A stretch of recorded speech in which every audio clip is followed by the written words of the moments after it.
Hey guys, it's Griffin Oni here, and welcome back to Pokémon HeartGold.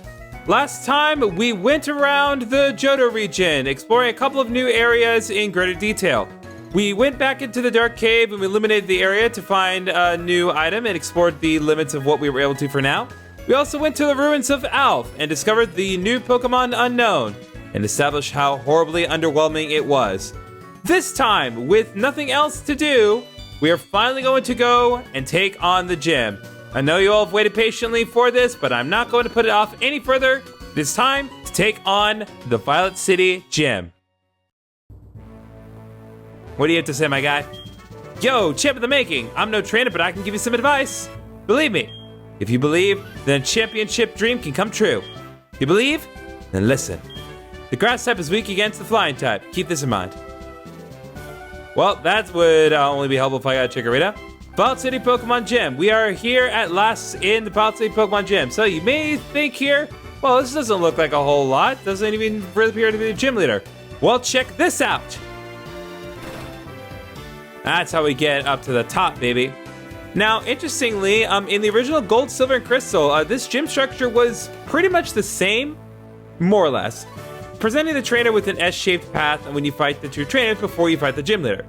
But I'm sure you can also guess that it didn't launch you up high into the top of the building. But more notably, in this particular version of the game, they've added this glass path along the edge, just in case you either wanted to not fight the trainers at all, or if you just wanted a kind of a straighter path down the bottom.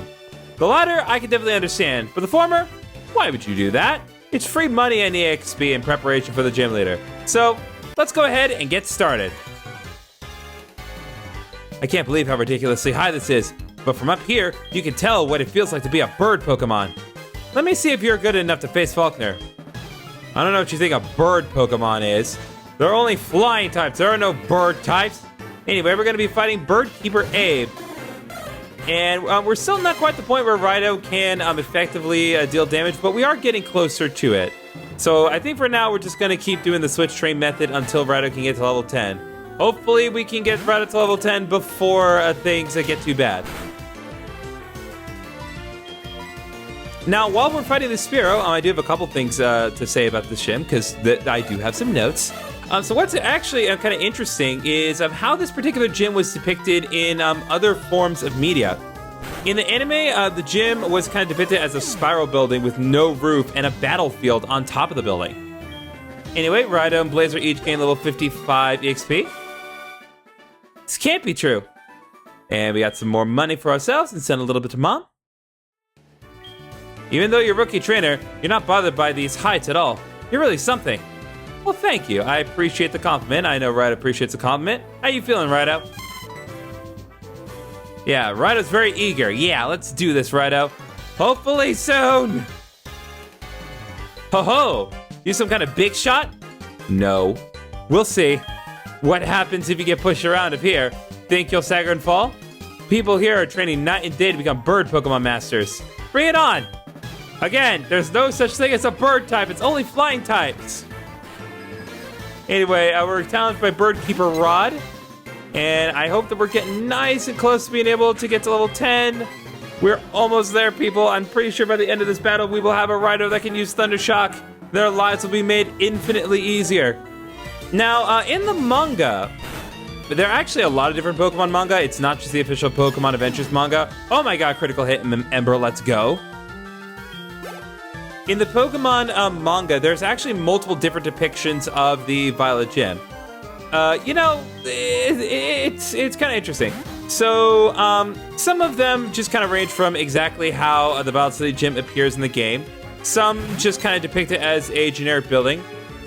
Some give it kind of a more contemporary gym appearance, kind of closer to what we see in the anime, more or less.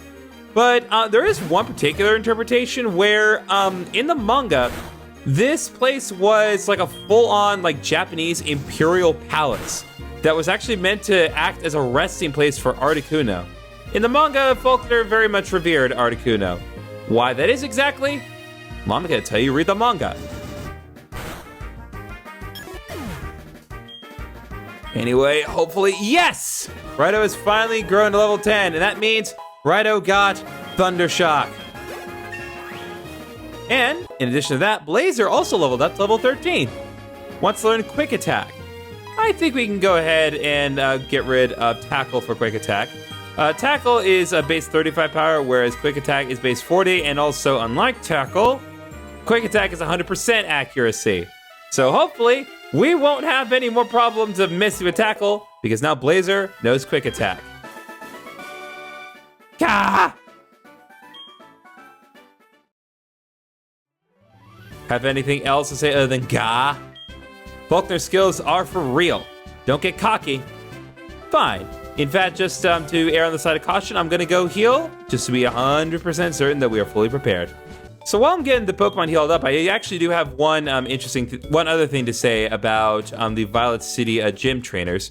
Not necessarily applicable to this game, but if any of you played Pokemon Stadium 2, the interesting thing to note is that the trainers and also the gym leader of the Violet City Gym Challenge of that specific game actually are the only case of the trainers and the gym leader only using the type of Pokemon that they specialize in.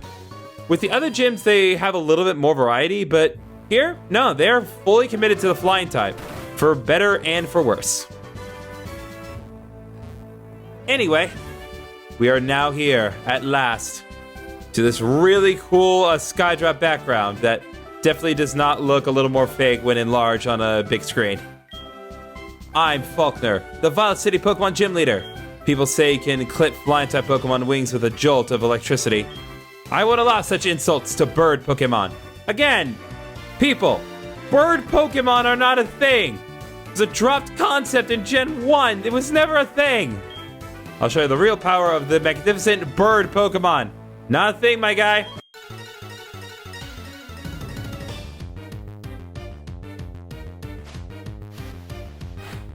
Anyway, we are challenged by Leader Falkner. He's starting off with a Pidgey, level 9. It has the moves Tackle and Sand Attack, and I'm pretty sure it has Keen Eye for the ability. So, that animated pose that Falkner did at the start of battle actually has an unofficial name. It is referred to as the Falkner Cutter. Apparently, it is in reference to the famous Higuchi Cutter gag. Now, let's see how this Thundershock does. Oh, not quite enough to take out Pidgey in one shot, but still a good opening nevertheless. Hopefully, Sand Attack will not create a problem for Raido. Ah, of course it did. It's always going to happen. Anytime that a Pokemon tries to lower my accuracy by one stage, it's enough. Fortunately, we got the, well, better end of the stick. We did paralyze Pidgey. Come on! Oh, God. Critical hit. Come on! Raido, please! There. Okay. This is going to be a little rougher than I anticipated. That darn Sand Attack, man. Well, at least we got some good EXP out of it. Now, he's going to be bringing in Pidgeotto next. I think just for the sake of healing up, I'm going to go ahead and bring out Blazer.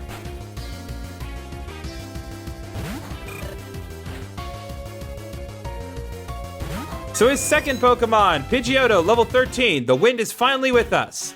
Also has Keen Eye for the ability and has the moves Tackle, Roost, and Gust. You want to be very careful of the move Roost.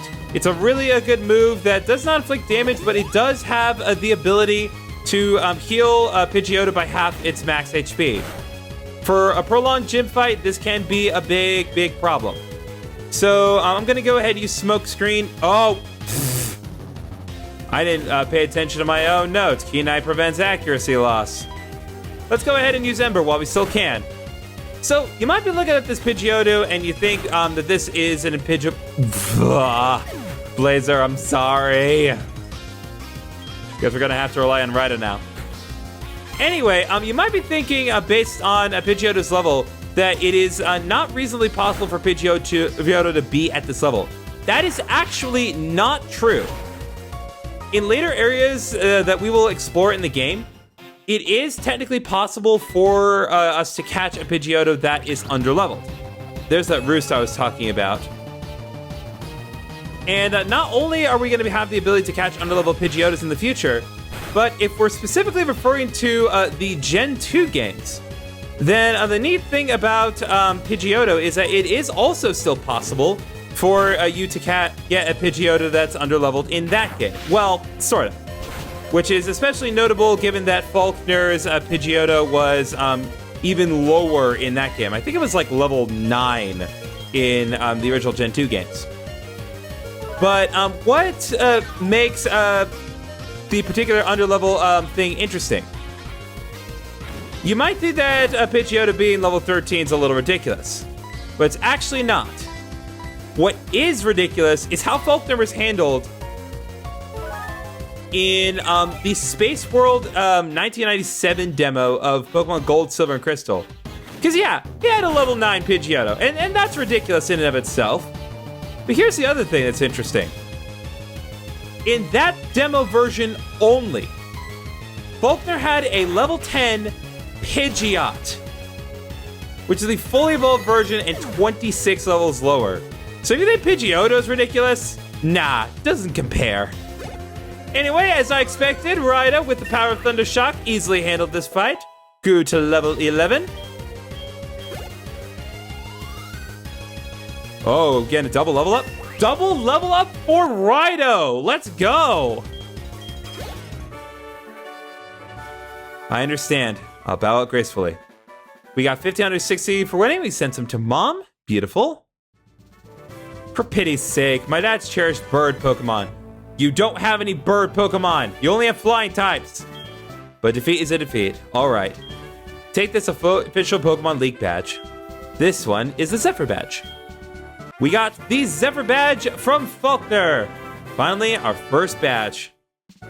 For that badge, Pokemon, including traded Pokemon up to level 20, will obey you without question.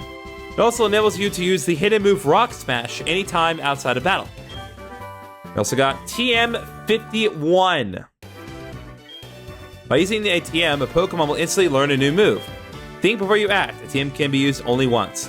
TM51 contains roots. It restores half the max HP. There are Pokemon gyms in cities and towns ahead. Make good use of them. As for your next move, I would suggest Azalea Town. Now, if we take a look at Roost here. So the exact descriptor of Roost, the user lands and rests its body. It restores the user HP by up to half its max HP. Now the interesting thing about this Roost TM, Falkner only kind of gave a half description, and the other half of Roost effect actually did come up in battle.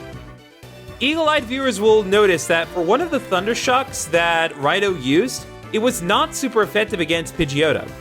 That is specifically because for the turn after Pidgeotto uses Roost, it temporarily does not have a flying type. And as such, it has a couple of advantages and disadvantages. In the case of Pidgeotto, it only is a normal type for that one turn, meaning that it is not weak to electric attacks, but it is now susceptible to taking damage from ground type attacks. So when you use Roost, you do want to be mindful of that, which is all the more reason why I'm absolutely not going to be teaching it to Saris. But here's the thing. In Gen 2 specifically, you did not get Roost because Roost was not a move back then. So what did you get instead? You got the TM for Mud Slap, which isn't even a flying type move. It's just a very, very weak ground type move. In fact, I think it's like the second weakest ground type move in the game. Why Mud Slap and not an actual flying type move? Well, real simple. They forgot to program in an actual flying type TM in Gen 2. And so when they realized their mistake, they were like, well, we gotta give him something. Mud Slap. So, yeah, that really is how it was. But with that amazing victory, mostly thanks to Rhydon, we're gonna go ahead and end this episode right here in the gym. It will become apparent why I want to stop right here and not exit next time on Pokemon HeartGold. See you guys then.